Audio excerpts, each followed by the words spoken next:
This is Maun, an Egyptian mummy, cute and sweet, unlike other mummies. The story begins with Sora, a high school student, living with a woman busy with work in her room. When the doorbell rings, Sora opens the door to find a delivery girl holding a massive package. Inside the package is a large coffin and a thick letter sent by his father from Egypt. In the letter, his dad says there's a cute mummy inside, but Sora doesn't believe it. He thinks it's probably something scary since his dad always sends dangerous stuff. Once, his dad sent him a good luck charm, but it tried to stab him. Another time, he sent a cursed doll, and a doll that was supposed to ward off evil spirits but only caused problems instead. Sora knows his dad tends to act on impulse, so he's worried the cute mummy might try to end his life too. As the coffin starts shaking, Sora grabs a clothes iron to defend himself. At that moment, the coffin opens up, and out pops a small, adorable mummy that totally shocks Sora. Even though it's small, Sora doesn't want to let his guard down after all. It could still hurt him. He uses a clothes hanger to push it back into the coffin,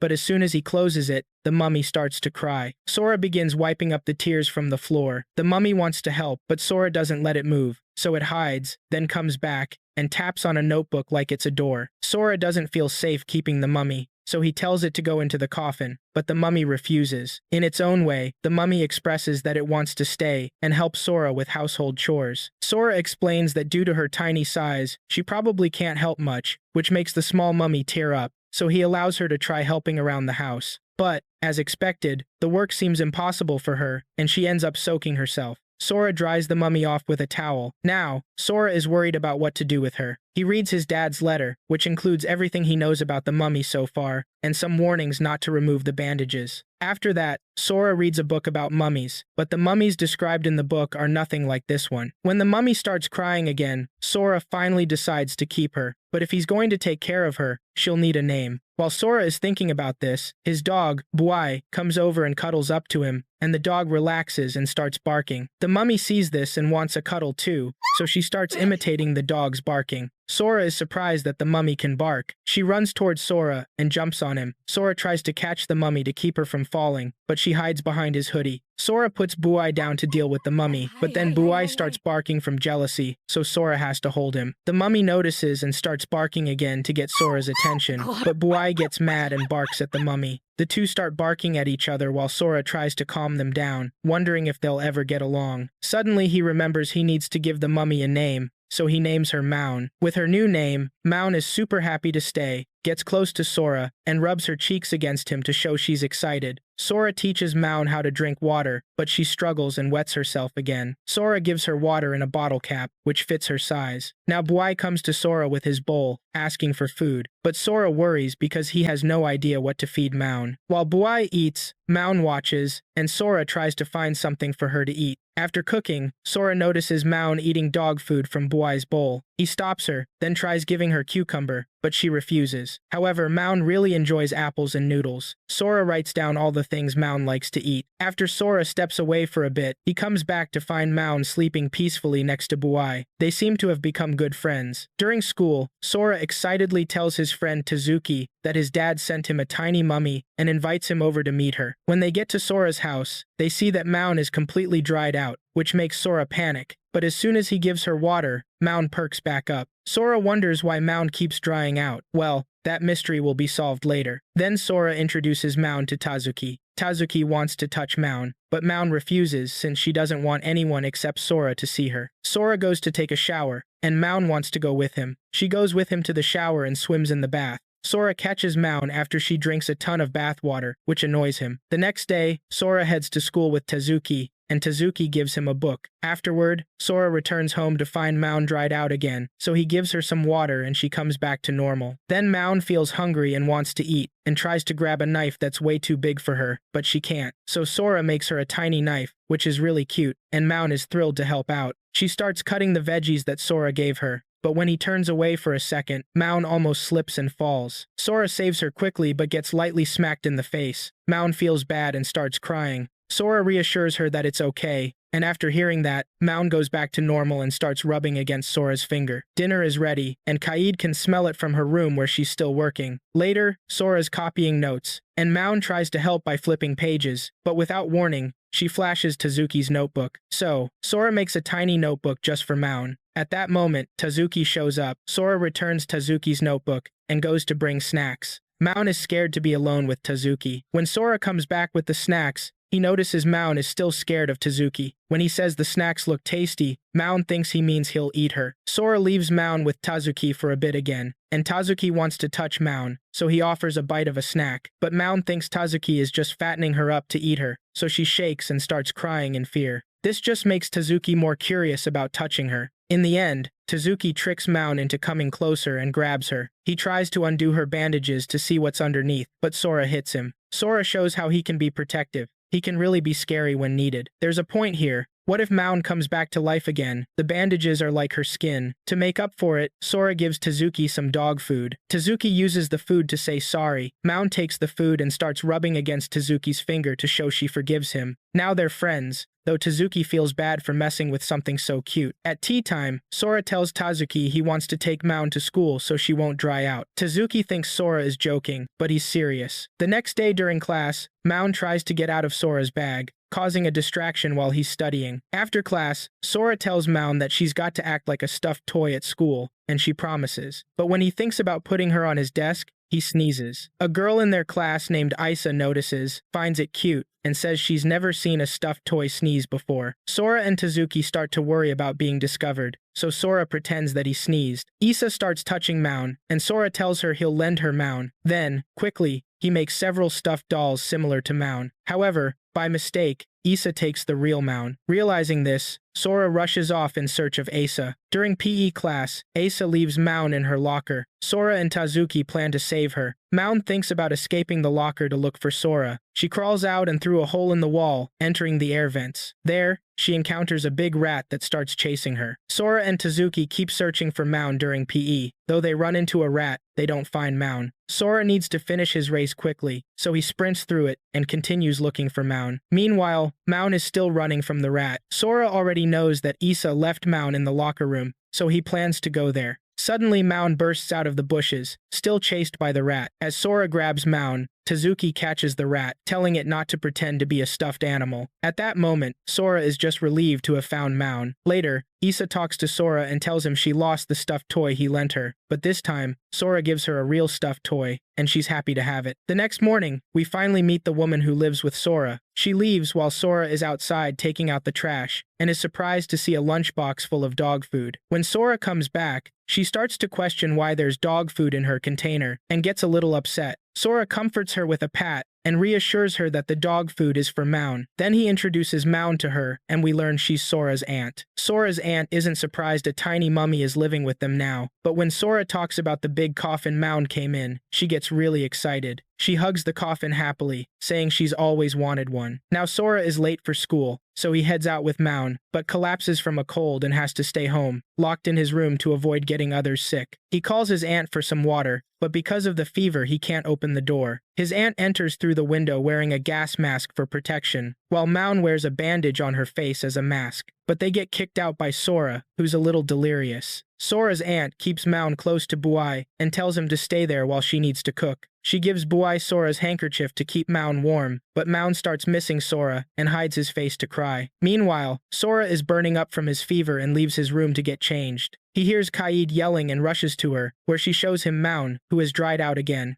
Finally, we learn why Maun dries out when Sora returns to school. Poor Maun misses Sora so much that he cries himself dry every day he's left alone. Sora realizes this and hugs Maun more, but he stumbles from the fever. Now that he's with Sora, Maun is okay since he doesn't have to be away from him. After resting a bit, Sora wakes up when Tazuki comes into his room with medicine and something to eat. Tazuki had to help out since Kaid was called back for work. Sora asks Tazuki to feed Buai and Maun, since it's almost dinner. While Maun eats, he looks really cute at night. While Sora is hurting from the fever, Maun tries to take his cloth to wet it, but falls instead. The tiny mummy was too small to carry it to the water bowl, so he climbed into it and soaked himself in the water. Sora's cloth ended up on his forehead, and this routine was repeated all night. The next morning, Sora wakes up and grabs Maun to reassure him that he's okay. However, Maun sneezes because he got sick from staying damp all night to help Sora calm down. Maun is sick and buried under a blanket, but asks Sora to let him out. Sora says it's too cold and it'd just make Mound sicker. Mound heads to the window, desperate to go outside. Sora makes Mound a tiny scarf and hat so he can fight the cold. They look super cute. When Sora opens the window and sets Mound outside, Mound jumps down, walks to the ground and starts to dig. Despite his best efforts, it isn't enough. Sora watches, unsure what Mound is trying to do. Luckily, Bwahi shows up to help dig the hole faster. Mound dashes over, leaps into the hole, and Sora is left surprised and confused about what to do next. He waits there, but the cold air makes him sneeze. Bwahi then pushes Sora inside and waits for Mound to come back. Meanwhile, at school, Tazuki feels lonely without Sora and notices someone following him. Sora eventually returns. Quite a lot of time has passed and Mound still hasn't come back. Even Bwahi looks worried now. Sora hugs Bwahi and wonders aloud what to do now. The situation deeply affects Sora, reminding him of his childhood when he tried to help a dying bird. Tazuki was always the more mature one. He warned Sora that he would only get hurt if he tried to help, and when the bird died, Sora cried, and his dad came to comfort him. Sora is very worried now, but suddenly Mound comes back. It turns out he just needed a nap in the dirt to get better, and Sora is overjoyed. But then Mound's stomach starts making noises because he's hungry. Sora gives him something to eat and watches the little mummy have his meal. That night, Kaede comes home for dinner and brings lots of healthy food for Sora and Mound after learning they'd been sick. She did the cooking that night, but when she puts on her glasses, we see a totally different side of her. Whenever she wears them, she acts much more loving, but Sora finds her kind of scary like this. Mound tries to take off her glasses, but Kaede catches her. At that moment, Tazuki comes in, totally unfazed,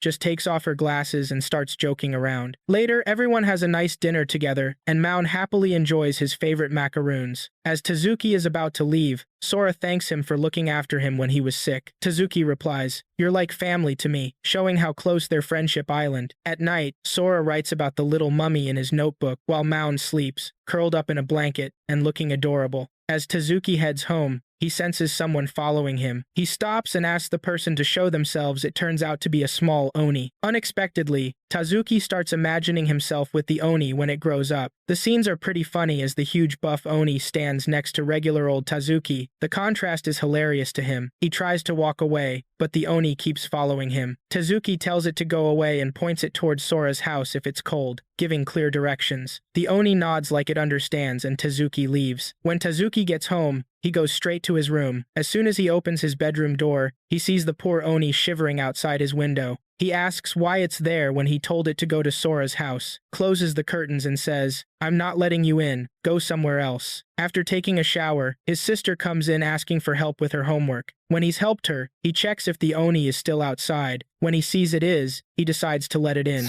The Oni is filthy, but as Tazuki goes to get it something to eat, he finds the Oni already asleep on his bed. Tazuki pushes it off and says, "You need a bath, you're dirty." The Oni jumps into a hot teacup, thinking it will clean itself. Tazuki puts a cold pillow on its head and calls it a dummy. Later, the Oni ends up falling asleep beside Tazuki in his bed. The next morning, Tazuki just puts the Oni out and tells it not to come back. At school during lunch, Tazuki tells Sora everything that happened the night before when he found the Oni following him. Meanwhile, Mound is enjoying lunch. Sora tells Tazuki that the Oni had been kicked out after the last Setsubun festival, and now just wanders around on its own. Sora convinces Tazuki to let the Oni stay with him, but Tazuki says he already told it to go away in the morning and felt sad about it. To cheer him up, Sora shares some cookies with Tazuki. Later, when Tazuki comes home at night, he sees the Oni outside his window again, lets it in, but the next morning puts it out once more. Still, the Oni keeps coming back, and Tazuki even feeds it, though he keeps kicking it out every morning. Why Tazuki throws it out, even though he cares for it, is something we'll learn more about later. Now, even his sister knows about the Oni, and asks why he doesn't give it a name. The next day, he tells Sora that the Oni lives with him now, so he invites Sora over so the Oni can play with Mound. Hearing this, Tazuki starts thinking more about the Oni, and remembers when he found it dirty, its body covered in scars. He recalls the first time he met Sora, who was totally isolated from others. When Tazuki greeted him, he noticed a spirit creature with Sora. Sora explained, these creatures recognize and trust humans who teach and care for them, and they only show up to such people when they need help. Maybe that's why Tazuki started seeing these creatures more often. Before, he'd even found a wounded dragon and thought about treating its injuries.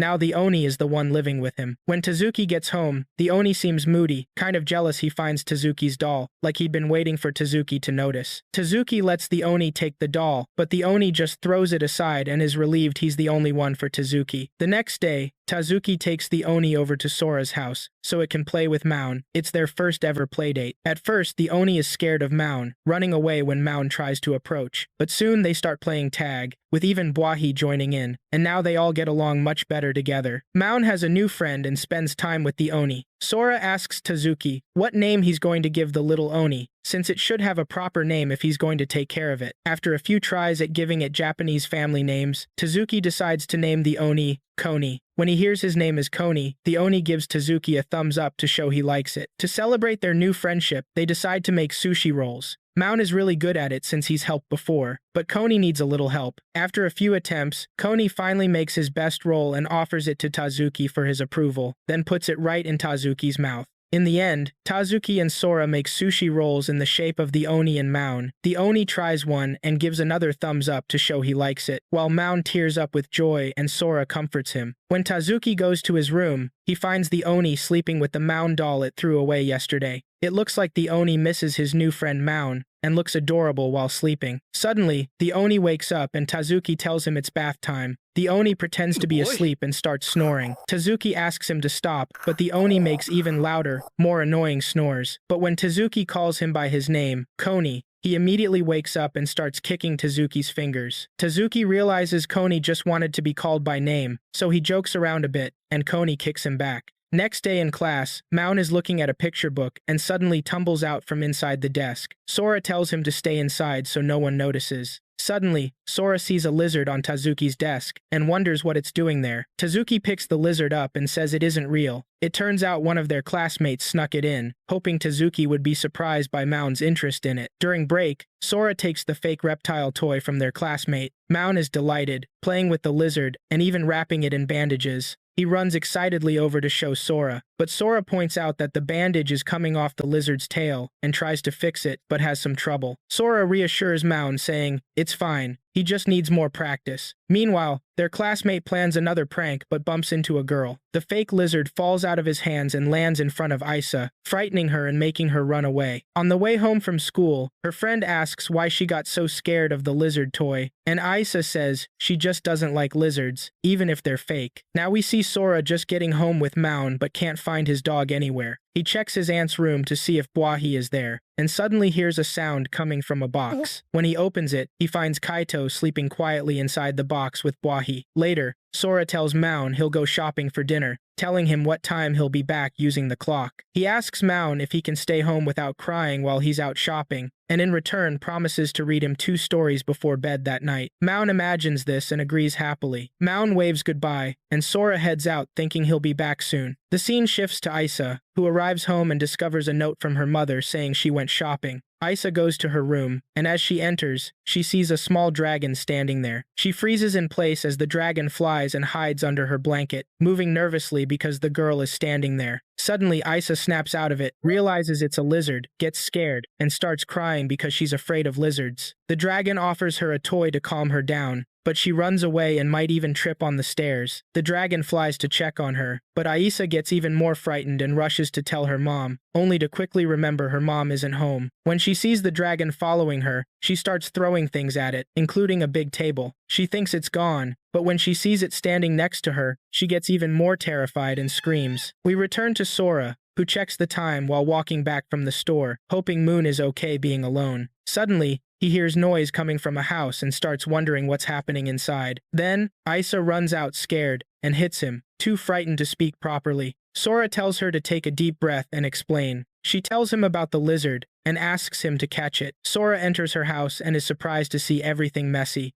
Isa tells him she did that to get rid of the lizard. Sora assumes the lizard might be squashed under the shoebox and feels bad for it. Meanwhile, Moon is waiting for Sora to return from shopping because he doesn't like being separated from Sora. As Sora looks for the lizard, he finds something orange in a box. He pulls it out and discovers it's a tiny dragon. Sora asks if this is the lizard she was talking about, but Isa gets even more scared and faints. The dragon tries to indicate to Sora that Isa hurt her leg when she fell running from it. Sora asks if she scraped her knees, and the dragon looks worried about her. Isa remembers everything and realizes the dragon was following her out of concern. She apologizes to the dragon for her reaction, and it gives her a flower in response, showing that it's okay. At that moment, Isa hugs the dragon, saying sorry and thanking it for looking out for her. Then she leaves with Sora to his house, and on the way, Sora tells her he has a pet like the dragon, asking if she minds if he invites Tazuki. She agrees and asks if Tazuki and Sora are close friends. Sora says they've been friends since childhood and reminisces about when they were little, with Tazuki helping him when he was alone. In middle school, Tazuki stuck by him and they spent a lot of time together. Tazuki may seem cold because he's reserved, but he's always been kind. Meanwhile, Moon is waiting for Sora, and suddenly, upon hearing Sora's voice, rushes toward him. Moon is confused because he brought the same stuffed toy to school. Moon freezes, unsure if he should act like the toy or not. Tears begin to well up in Moon's eyes. Then Sora gently picks up Moon to comfort him. After that, Sora explains everything to Isa, and Moon and the dragon become acquainted while living together. Isa is amazed and feels like she's in a storybook where there are creatures like dragons and little mummies. Sora tells her they actually exist, but hide themselves from humans because some people might hunt them for profit. He advises Isa not to tell anyone about them. Meanwhile, Moon and the dragon become good friends and play together happily. Tazuki arrives, and Sora wants to blindfold Tazuki to surprise him, but the dragon pops out and spoils the introduction. The dragon was supposed to be the surprise. Sora says that Tazuki always wanted to see a dragon. When Tazuki sees the dragons, he recalls an injured dragon he encountered before. They all sit together with their spirit creatures. Isa offers some meat to the dragon, but it refuses to eat. She tries different foods, but it keeps refusing.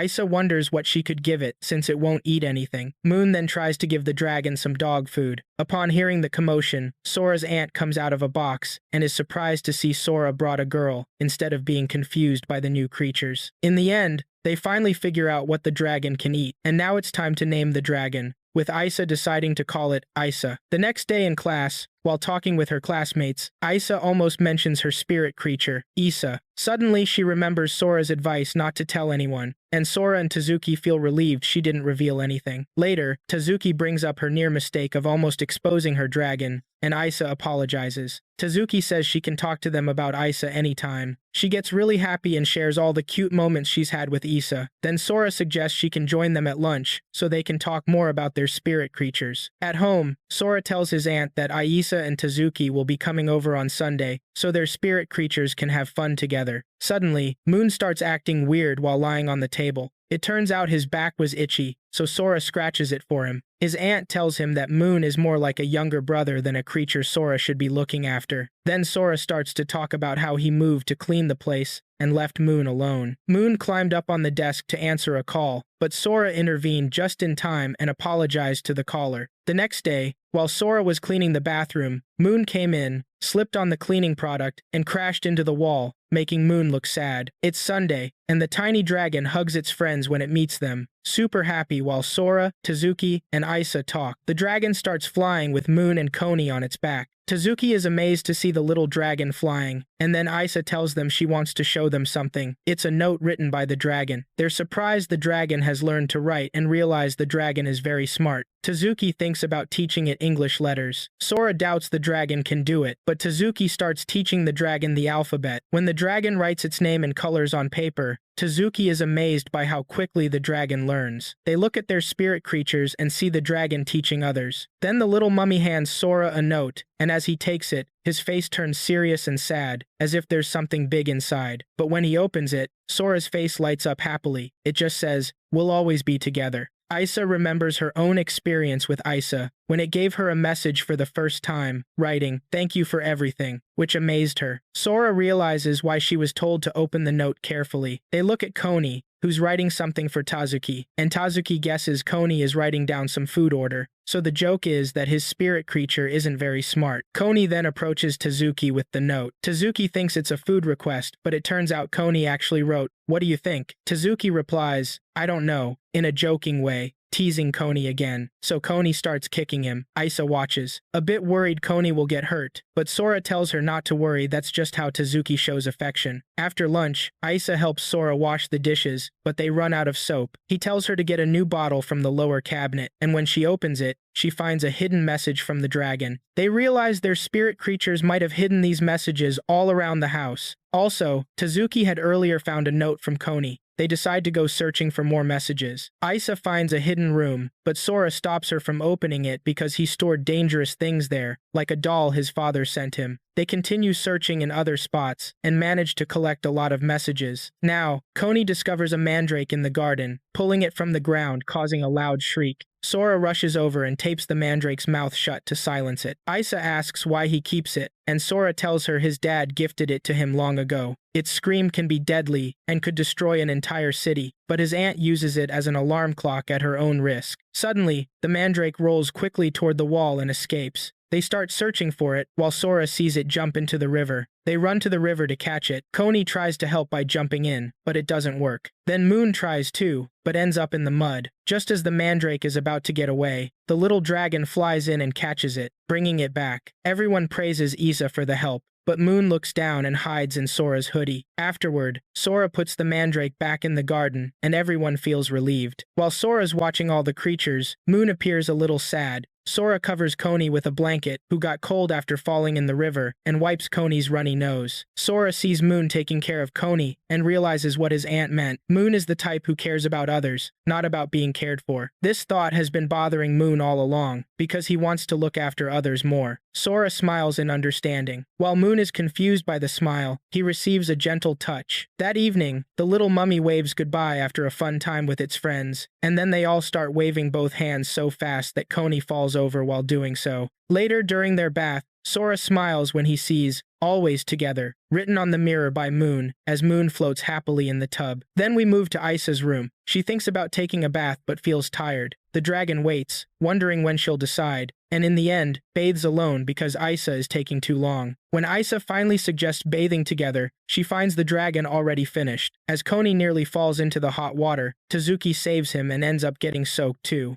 After that, Koni gets his own little bathtub. At night, Sora reads a story to Moon, who tears up listening. Meanwhile, Isa shows a caring side toward Isa, draping a blanket over her so she won't feel cold and lying beside her. While Tazuki is asleep, and Koni keeps bothering him, so Tazuki holds on to him to make him stop, and Koni falls asleep instantly. In the next scene, a boy named D is standing in a dark place, feeling scared as giant monsters appear in front of him. He retreats but finds himself completely bound, making him scream even louder. Suddenly, D wakes from his dream in the middle of class. When he looks around, everyone is staring at him, calling him scary. After that, he leaves class feeling uneasy, and accidentally bumps into Sora and falls on top of him. Meanwhile, Moon is staring hungrily at delicious food on the balcony, while sitting with Tazuki and Isa. Tazuki tells Moon to just start eating and not wait for Sora. When Sora arrives, carrying D piggyback, Tazuki jokes, "That's a big lunch you've got there, Sora." Sora loses his grip and D falls off, but Isa catches him. Tazuki wonders how they're all so strong while Moon eats an apple. They find out D is banned from visiting the nurse's office after having lost control of himself. While Essa is putting a blanket over D, she notices that D is having a bad nightmare. He wakes up screaming and tries to hit Essa, but Sora saves her. When Sora sees D's injured hands, he tries to help him, but D warns him off. This angers Tazuki, who confronts D, but when D looks into Tazuki's intimidating eyes, he gets scared, until Sora intervenes in time to stop Tazuki. D starts feeling uncomfortable again and leaves, leaving the others confused about his problem. Later, Sora goes to D's class to check up on him. When D comes out of class, Sora gives him a bandage and asks him to go home together, not even knowing his name. Sora finds out that D lives alone in an apartment and has a strong habit of violent sleepwalking and nightmares that started back in elementary school. D tells him about the protective charms he keeps to fend off the nightmares. Inspired, Sora wants to see D's charms, so they go to his apartment where the windows are completely covered. Sora removes many of the protective charms from the windows and tells D he doesn't need that many. Then Sora gives D a drawing of Baku, a creature that eats nightmares, and tells him to put it under his pillow, even if Baku are only mythical creatures. That night, D keeps it under his pillow, and when he sleeps, He wakes up surprised to see the drawing of the Baku working on something, eating his nightmares. But he feels scared and calls Sora to tell him. Sora runs over with Mon and enters D's room. He's shocked to see a real Baku and compliments it, saying it's soft and fluffy. He then gives it to D, who also notices how soft it island. D then asks if eating nightmares is a metaphor, making Sora excited, and Mon shows D that these creatures are real. The next day on the balcony, Sora tells Tazuki and Issa about the Baku, while Mon is eating noodles and lunch is being ordered. Issa gets excited about the Baku and wants to see it. When Sora tells her it's a pillow animal, they go to D's class, but he's absent. The next day, he's still missing. Sora wonders what's happened to D and why he's absent. After 3 days, D, now looking freshly groomed, shows up and tells them he's been sleeping peacefully the whole time. He then apologizes to Issa for trying to hit her in his sleep, and Issa says, "It's okay, I understand." Then she invites him to have lunch with them, and he accepts. Later on the balcony, things are awkward between D and Tazuki while they wait for Sora and Essa to come for lunch. Tazuki formally introduces himself again and asks D about his health and name to break the ice. Things relax more when the others arrive with Mon, who tries to get the two to slap each other. Mon keeps barking, making it clear he wants them to slap each other. They both do it, and Mon congratulates them with a hand bump, making everyone burst into laughter. Later, Mon, Essa, and Koni meet the Baku. They climb on it, but it throws them off, showing it's not interested. When asked if he's named the Baku, D says he's calling it Mukoko for now until he thinks of a good name. While everyone is on the Baku, it suddenly moves quickly onto D's head. Later, Sora says it moves faster than the speed of sound. Suddenly, Bwai shows up, and now Sora is taking photos of all the spirit creatures together while they're all asleep. The next day, D meets Sora and thanks him for being such a supportive friend during a tough time. D credits the Baku for stopping his sleepwalking and nightmares. After a few days, D asks Sora to figure out how the Baku gets into his locked room while he's sleeping. Sora stays to investigate, and they take the Baku outside and lock the door. Then D goes to sleep and knocks out instantly. Sora, almost falling asleep, sees that D walks in his sleep, opens the door himself, and goes back to bed. The Baku enters and starts eating his nightmares. But Sora wonders how D sleepwalks. So he asks the Baku if it controls D's sleep. The Baku confirms this by making D dance in his sleep, and Sora is amazed to realize the Baku's been behind D's sleepwalking all along. The next day, as Essa hurries home with the idea to meet the dragon, she overhears 2 men talking about a child Oni they found during Suda spawn and are looking for now. When she gets home, Issa holds the dragon in her hand and notices Koni is there too. Later, when they all meet up, Essa tells Tazuki that Koni came to their house to play with the dragon alone, even though it could be dangerous if he keeps coming by himself since there were men looking for the Oni. So, Tazuki suggests they find a temporary guardian for them and put the kids someplace safe before heading to school. Sora tells them he has someone in mind who can watch the kids while they're at school.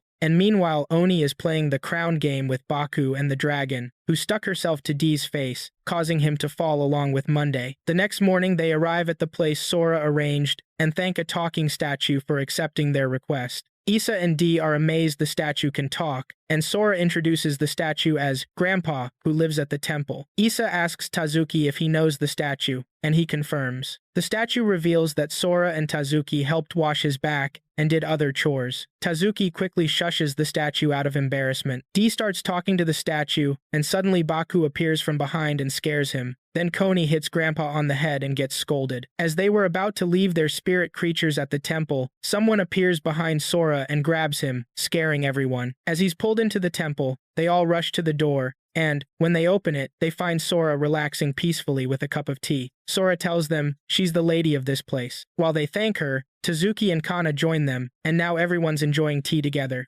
Sora says she'll take care of their spirit creatures while they're at school, so off everyone goes to school. During break, they all wonder what their spirit creatures are doing at that moment. After school, when they visit the temple, Issa hugs the dragon, showing she missed her. Mon runs to Sora to go home, while Koni still plays with the Baku. Sora notices Mon looking lively and bright, which is totally different from how she usually is when she's not with Sora. The next morning, Sora leaves Mon with the other creatures at the temple and heads to school, while Mon waves goodbye. Now all the spirit creatures are playing as the temple lady takes care of them. But as they chase Koni, Baku bumps into the door and leaves it a little open. When Mon notices the door ajar, she gets curious and discovers an insect. Mon goes out, letting the insect crawl over her. The temple lady sees the open door and closes it. Mon is left outside, trying to knock but is too small to make any noise. A passerby notices and stops, so Mon hides as the person looks around. Suddenly Oni appears and scares Mon, who runs away. Oni stops her and asks if she's lost and alone, but Mon misunderstands his gestures and thinks he's asking if she's going somewhere, so she nods, and Oni takes her with him. Oni takes Mon deep into the forest, and Mon looks back, knowing she should be going to the temple but is heading in the opposite direction. Oni gives Mon a big leaf, so she won't get wet in the rain. Mon is confused but keeps following Oni. While the rest of the spirit creatures are sleeping inside the temple lady realizes one creature is missing and confirms by counting them. As Mon follows Oni, she sees a beautiful white fox walk by, and also sees a spirit creature in the sky. Then 3 little spirit kids laughing as a shiny-backed one passes her. Mon is amazed to see them. At that moment, Oni takes Mon, who keeps following his steps, and at the same time, the temple lady is searching for money. Now Oni takes Mon inside a tree, and as she enters, she looks around. That moment, Oni brings water and a cloth to clean Mon's back, and Mon helps clean Oni too, feeling safe. Mon starts talking to Oni and asks if he lives there alone, but Oni misunderstands, resulting in a passionate meal. Then Oni suggests Mon stay there until the rain stops, but Mon thinks Oni means she'll never go home again, so she gets scared and starts crying. Oni panics and brings a glowing mushroom to guide her out of the dark forest, but Mon thinks Oni is trying to get her to eat a poisonous mushroom. Then thunder starts, and Oni is frightened and comes close, rubbing Mon's back, which makes her feel shy again.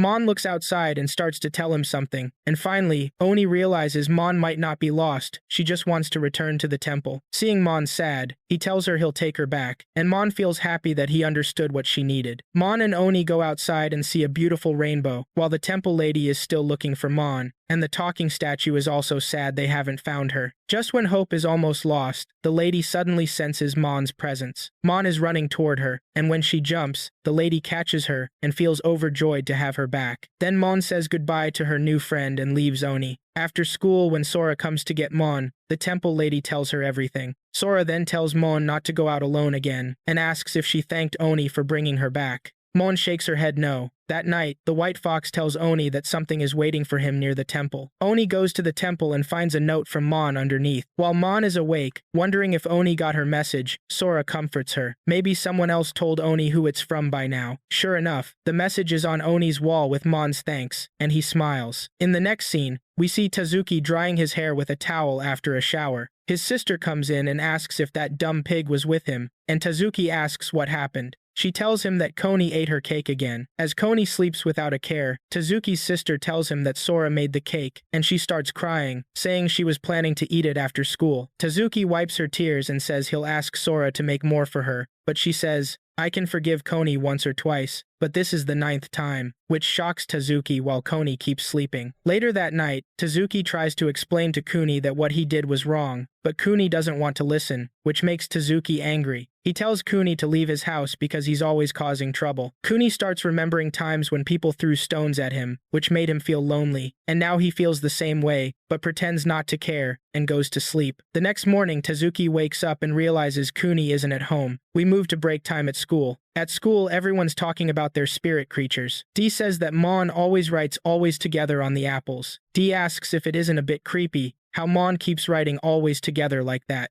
Sora explains Mon only learned those letters and remembers them as pictures or symbols. That day, Mon explained to the dragon what she wanted to write, and the dragon turned it into letters, so Mon could write it down. As they're talking about their spirit creatures, Tazuki seems distracted. Sora asks what's wrong and why Kuni didn't show up at the temple in the morning. Tazuki tells her Kuni went somewhere and does whatever he wants anyway. Later, Tazuki comes home and his sister tells him she made rice cakes for Kuni because she was hard on him the day before, but Kuni still hasn't come down yet. Tazuki gets worried and checks his room, thinking Kuni might be playing a prank and hiding, but Kuni is nowhere to be found. Night falls and Kuni still hasn't come home. Tazuki wonders if he's really gone, and regrets always trying to push Kuni away from the start. The next day, Sora asks Tazuki if he's okay since he looks sleep-deprived. Later, Tazuki drops his notebooks and gets the wrong drink from the vending machine. He seems lost all day to the point his classmates have to tell him he's holding his book upside down. Meanwhile, Mon is using colors with the dragon and Baku to write something, Then we move to the balcony. Tazuki tells Sora that Kuni hasn't come home since the day before. Sora says to search for him, but Tazuki insists there's no need, saying if left alone, Kuni will come back. But Sora agrees with Tazuki being worried about Kuni. At the temple, Mon tries to imitate Kuni because everyone really misses him, but he can't seem to cheer them up. Later, everyone meets up with Tazuki and suggests they all search for Kuni together after school. Tazuki remembers his past when he tried to save a dragon as a child from a man who wanted to hurt it, but the man found them and attacked, which traumatized Tazuki. Driven by these memories, Tazuki starts running to look for Kuni. At the same time, Sora and the others reach the temple and tell Mikan and the rest they're looking for Kuni and promise to bring him back. Meanwhile, Tazuki is still running around looking for Kuni and reflecting on their relationship, feeling relieved whenever he sees Kuni sleeping next to him. Despite Kuni's annoying behavior, Tazuki deeply cares about him. Suddenly, Sora shows up too, and they spot Kuni, so they chase after him, but he's too quick for Tazuki to catch up with. Kuni runs away, and then Tazuki sees him running down the road. Sora chases after him, but the kid Oni turns out not to be the real Kuni. Meanwhile, Mon is drawing Kuni using colors and wipes her tears as the dragon comforts her. Now, Tazuki finds Kuni stuck in the wall and gently helps him out. Sora arrives and tells Tazuki that the child they were chasing wasn't the real Kuni. Issa and Dee also show up with tears in their eyes. Issa shows Kuni's ripped pants and says they found them by the river, but Kuni was missing. Sora says to search the area again, but Tazuki stops him by saying he's found Kuni. Everyone looks at Kuni with joy in their eyes because he's safe. Kuni is holding a flower in his hand and has no pants on. Sora asks Issa and Dee why they're wet, and they reply that they jumped in the river to look for Kuni. Tazuki thanks them for their help and says he should rely on his friends more. When they get back to the temple, they're surprised to see a picture Mon and others made symbolizing togetherness, like Mon writes in her messages.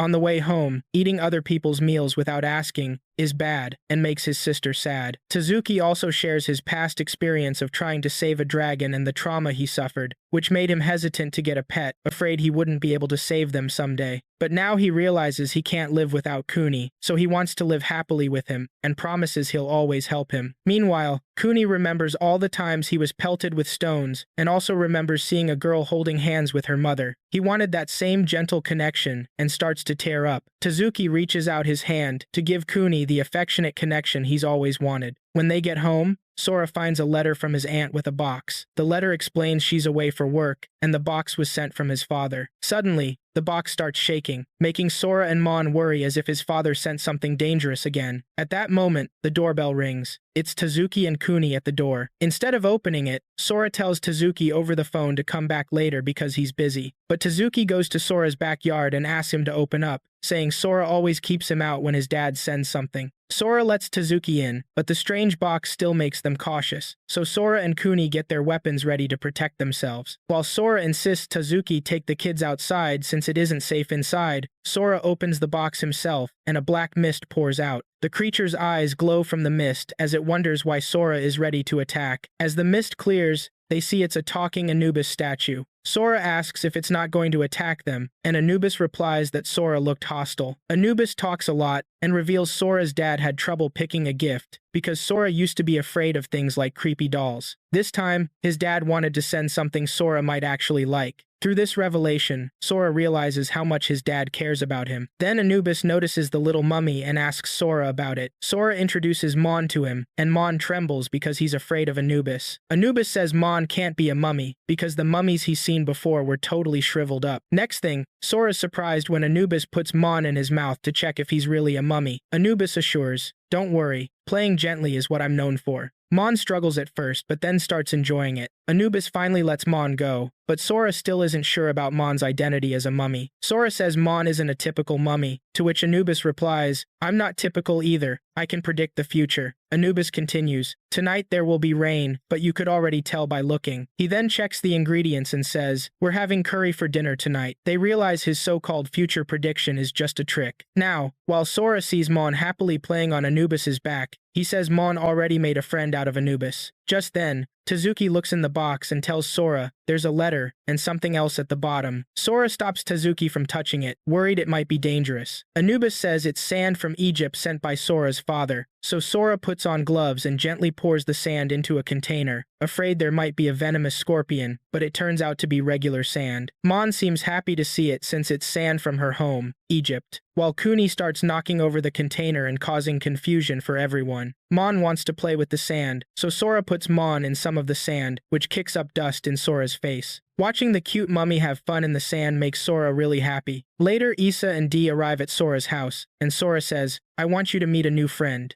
Just then, they see Buai pulling Anubis on a rope while they're playing, and suddenly Buai stops and Anubis and Mon bump into the wall. Later, while all the creatures are gathered around Anubis, Issa gets freaked out when she sees Anubis biting her dragon. Sora says he's just nibbling because he likes to bite things. Anubis then tries to touch Baku, but Baku feels uncomfortable and flies to the couch. Now, Baku and the dragon are resting on the side while Mon and the others keep playing with Anubis. Sora and his friends also enjoy their time together. Little Mon stands on Anubis and slides down his back. Sora compliments Issa, saying her hairpins look great on her. Tazuki thinks Sora says what he likes without getting embarrassed, and remembers Sora often compliments even Tazuki, then wonders if anything ever embarrasses Sora. At that moment, Sora suddenly gets the hiccups. He gets so embarrassed he tries to leave. Dai hands him some water to drink. Meanwhile, Mon and the others are playing ball surrounded by everyone. Tazuki says he heard that if you get 100 hiccups you could die. This scares all the creatures so much that Mon almost starts crying. At that moment, Sora notices Mon's hand bandage coming undone. He rushes towards Mon. He reaches out to undo Mon's bandage, but Mon jumps onto Buai's back, and Buai quickly carries Mon away. Sora tries to catch them, but the dragon and Kuni block his way. They see Buai carrying Mon, who's trying to undo the bandage even more. Seeing this, Tazuki remembers when he once tried to remove Mon's bandage to see what was inside,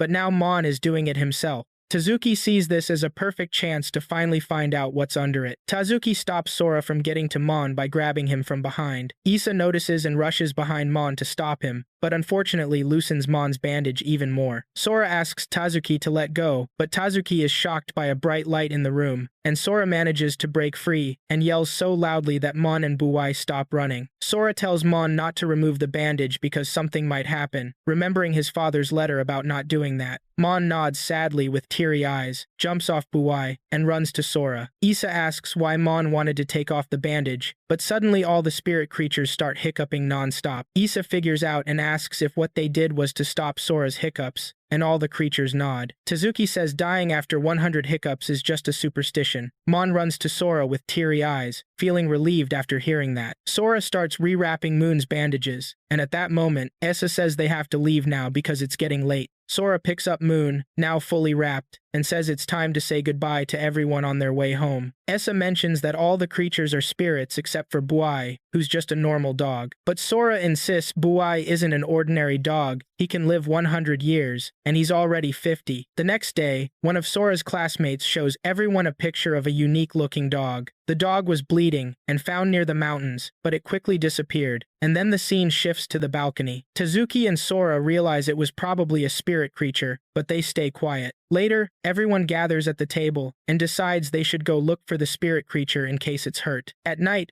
Sora is playing with the cute Moon, who is sleeping next to him, when suddenly Anubis shows up and tells Sora he wants to watch a foreign drama tonight. Sora goes to turn on the TV for Anubis and sits with him for a bit. The next day, Moon doesn't want to leave Sora to go to the temple with the others. She woke up from a nightmare and didn't find Sora beside her, and she's been scared since then. Moon wants to stay with Sora, so the head priest puts a mark on her back. Grandfather's statue tells them the mark will help if Moon gets lost. After school, they head towards the mountain to look for the injured spirit creature. When they reach the stairs, they come to a crossroads and decide to split into two groups. Tazuki and Essa take one path, while Dee goes with Sora on the other. Sora and Dee search their side, while Essa calls out the spirit creature's name on the other path. Tazuki tells her they should go back since they haven't found anything. The groups meet up with Sora and Dee. Nobody found anything. Suddenly Sora senses something strange, and Tazuki points out that the two paths have merged into one. At that moment, they hear music, and everyone is confused by the festive sound. The music brings back memories for Sora he recalls when Tazuki refused to go to the Spirit Lord's festival with him, suggesting Sora find regular people to play with instead of spirit creatures. This surprises Sora and explains why they missed the festival. He realizes the festival time has come around again, Sora tells everyone they can't crash the Spirit Lord's festival without an invitation. Suddenly, spirit guards appear to check invitations and ask for theirs. Sora approaches the guards and explains that they're lost and ended up here by accident. The guard realizes they don't have invitations and turns into a monster, saying they must be punished. Everyone is scared of the terrifying creature, and Moon hides in Sora's pocket. Sora says, "Punish me, but leave my friends alone." Tezuki is angry and asks why. The monster finds Sora amusing but doesn't respect him, grabbing him with his hands, while the others are also caught by the guards. Just as they're about to be punished, Moon jumps out with the invitation from Sora's pocket, lands on the monster's head, and barks loudly. The monster returns to normal and tells Moon, "If you'd shown the invitation earlier, you wouldn't have had to go through all this." Suddenly, Tezuki runs up to Sora and punches him, saying he always does what he wants, and then storms off. Sora chases after Tezuki, wondering why he reacted that way, and if he upset him somehow. At that moment, a spirit creature named Yamada appears, greeting Sora enthusiastically with a big hug. Moon tries to intervene because Sora feels uncomfortable. Sora then realizes the invitations they gave. The guards were from Yamada a while back. He asks Yamada if he's seen the injured spirit creature in Inugami. Yamada says he knows where Inugami is and will guide them, telling them Inugami is no longer hurt, and that there are two Inugami who always stick together. Not long ago, one of them was injured and seen by humans, but the other arrived just in time to save him. When they see the Inugami, the red one bites the blue one, tosses him away,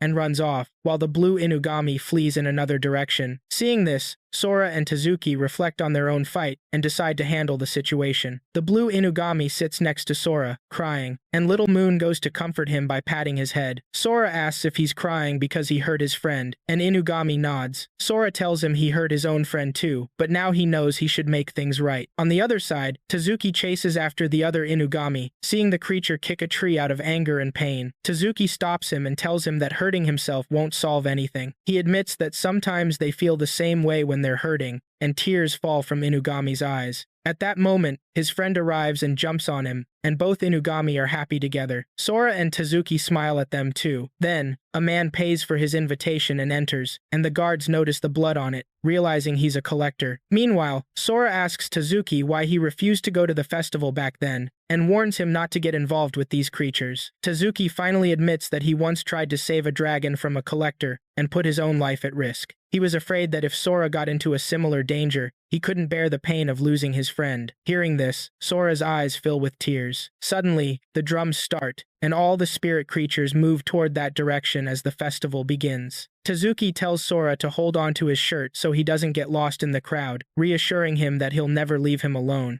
Later, they watch the waterfall with Yamada, who says its water purifies the body and soul. Inugami jumps in to enjoy a bath with his friend. Sora puts Moon near the waterfall, and everyone watches Inugami climb it. Suddenly, someone takes Moon from there. Two guards arrive and ask if they've seen any suspicious man in the area. That's when Sora realizes Moon is missing. He calls out for Moon and rushes off to search. Yamada asks where he's going, and Sora says, "Moon is missing and I can't find him." A guard comes and tells them a human entered without an invitation and may have taken Moon. Sora is crushed, thinking he'll lose Moon forever. Yamada tells him not to worry. The guards will find and bring him back. D reminds them of the mark the temple priest put on Moon, so they can track him. Realizing this, Sora starts calling out for Moon. On the other side, the collector has Moon, and Moon is scared as the collector says, "I'll make a lot of money thanks to you," trying to undo his bandages to see what's inside. The mark's thread detaches from his body, and Tezuki tells everyone to look up, but the rest can't see anything around the waterfall. Tezuki can spot the high mark with his sharp eyesight. Sora asks Yamada which way to take to get there, but the path is too long. Sora decides to climb the rocks by the waterfall to get there faster. At that moment, Essa calls Sora's classmate over and offers to throw him up. He runs to her, and she throws him onto the ledge of the rocks. He starts climbing, eager to reach Moon quickly, but as he tries to put his foot on another rock,